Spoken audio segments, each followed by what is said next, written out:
Gamers are no longer playing the video games they buy. Steam users alone collectively own around 19 billion worth of unplayed video games. That's right, billions and billions of dollars worth of video games have never been played by the people who bought them. And once you account for unfinished ones, the number is going to be jumping through the roof. Okay, so why are players having massive backlogs instead of building memorable experiences from the video games they're supposed to be playing? Me personally, I notice I haven't completed a single Steam video game. And this is not just a Steam issue. This is a gaming issue in general, because I noticed a similar trend with what's going on with console. So there are 3 reasons for why this is happening. First of the 3 reasons that this is simply just an overcrowded market. Okay, more and more games are getting released every single year.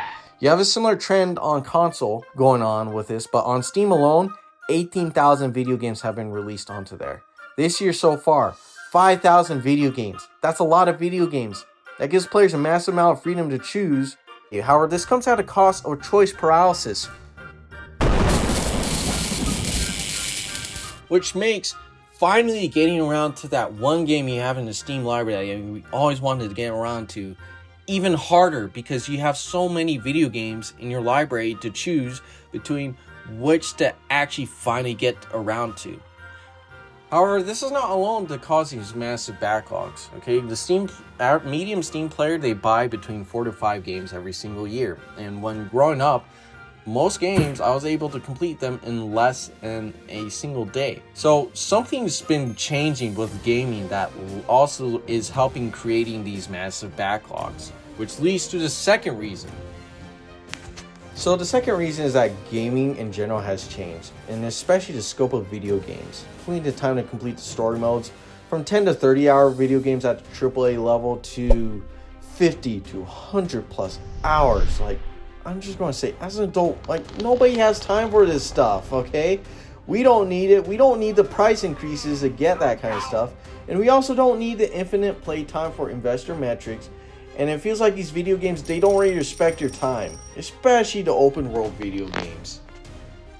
It does not need to be this way, because we're going to be talking about 2 industries with their approaches with how tech changed the scope within their projects. Okay, so you got Hollywood studios.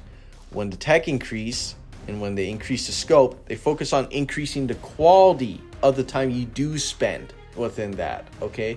While video games, they focus on increasing the scope by increasing the amount of content and also just graphics, okay? Instead of focusing on increasing that quality time within what they do spend. And the reason why Hollywood didn't try increasing the scope with the time, like Gone with the Wind 4+ hours, is that they are well aware that there are limits with how much content people are willing to consume in a single sitting. And the same thing applies with the video games.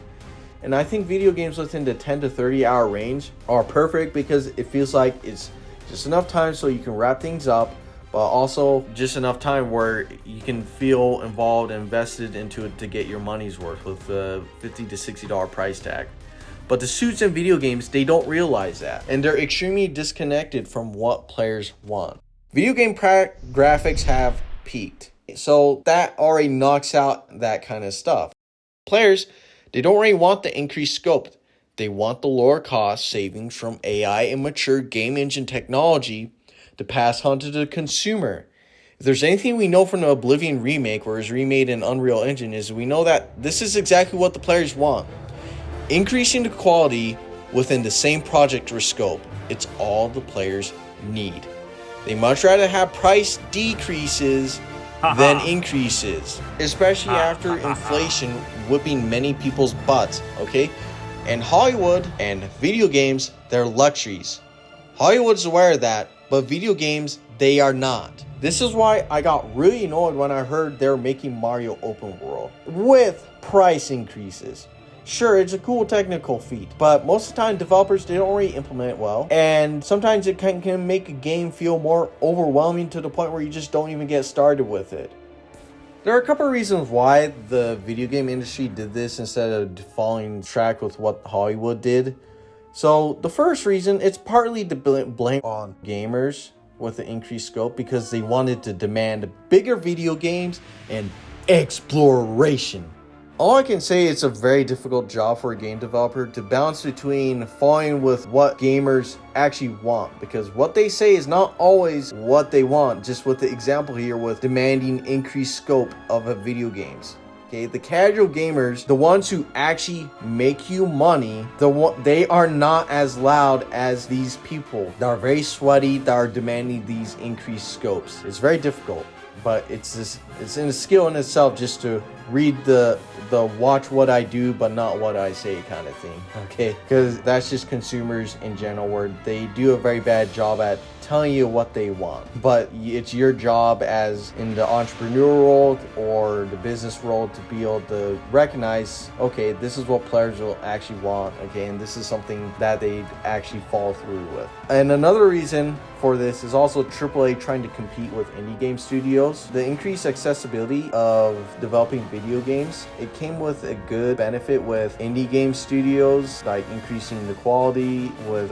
creativity side of things, at the cost of a massive amount of slop overrunning the Steam game store. But the simple game niche is taken over by indies at this point, and they move a lot faster, and AAA, they don't. So they're mostly left with the slow moving, higher scope budgets to compete. But this leads to the question of why is there still massive backlogs despite the increases with prices and other things like that? What's like the last reason as well? Because like without players getting a hold of video games, you won't be seeing these backlogs.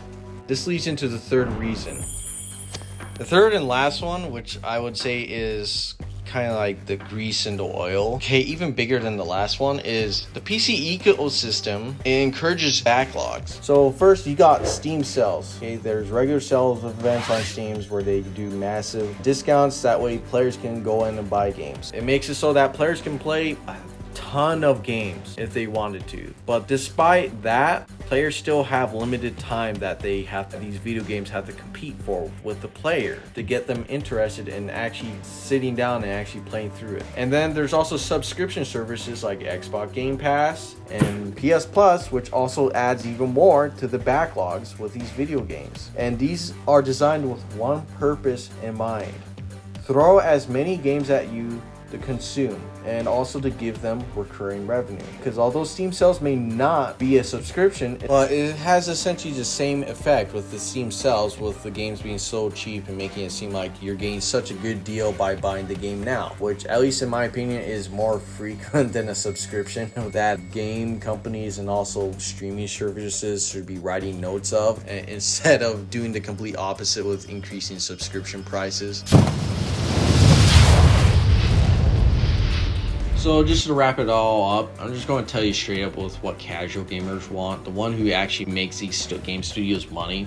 They want shorter games. Okay, they don't need these massive 50 to 100 plus hour video games or games that have a bunch of time wasting mechanics.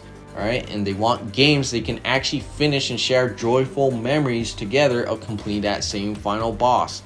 Not every single video game needs to be a Dark Souls-like video game. And they also want cheaper video games. The $50 is, in my opinion, I think is a sweet spot between consumers being willing to buy the video game while also game developers being able to maximize the money that they get in returns.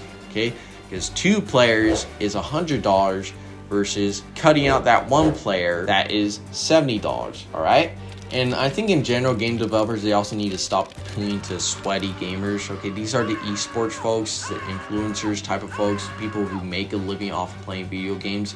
They're a very loud minority that I think can create a lot of white noise for game developers with actually taking in good feedback that helps them improve the video games, versus casuals who tend to be more level-headed and more silent in social media because their reactions, they aren't as strong. Although there are breaking points in some instances where you may get a strong reaction with like Nintendo's price increases.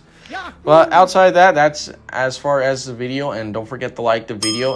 And also subscribe so you can hear about future content. Outside of that, hope you have a good day and take care.